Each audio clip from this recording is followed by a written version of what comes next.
यह भारत का वो कुंड है जहां भगवान परशुराम ने अपनी मां की हत्या करने के बाद अपने हाथ से चिपकी हुई कुल्हाड़ी से मुक्ति पाई थी।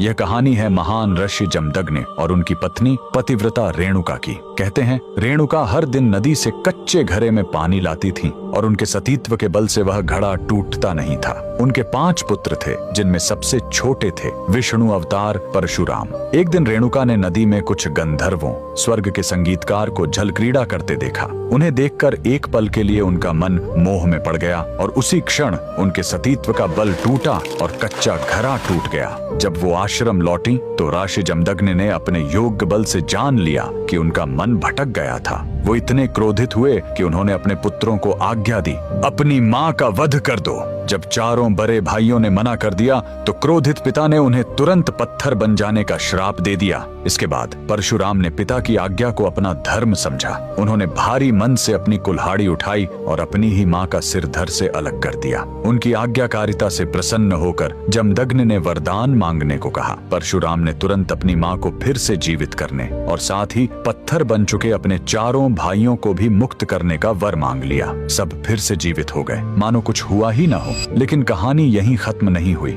मातृ हत्या का पाप उस कुल्हाड़ी पर एक दाग की तरह चिपक गया और वो उनके हाथ से अलग ही नहीं हो रही थी। उस पाप से मुक्ति पाने के लिए वह दर दर भटकते रहे, लेकिन कोई भी तीर्थ उस कुल्हाड़ी को छुड़ा नहीं सका। अंत में वह पहुंचे पूर्वी हिमालय की लोहित नदी के किनारे और जैसे ही उन्होंने इस कुंड के जल को छुआ, चमत्कार हुआ। कुल्हाड़ी अपने आप उनके हाथ से छूट गई। यही पवित्र स्थान आज अरुणाचल प्रदेश में परशुराम कुंड के नाम से जाना जाता है। आज भी हर साल मकर संक्रांति पर हजारों श्रद्धालु यहाँ इस विश्वास के साथ डुबकी लगाने आते हैं कि यह कुंड उनके सारे पापों को धो डालता है, ठीक वैसे ही जैसे इसने स्वयं भगवान परशुराम को पाप मुक्त किया था। भगवान परशुराम को दिल से मानने वाले सभी भक्त कमेंट्स में जय परशुराम जरूर लिखें।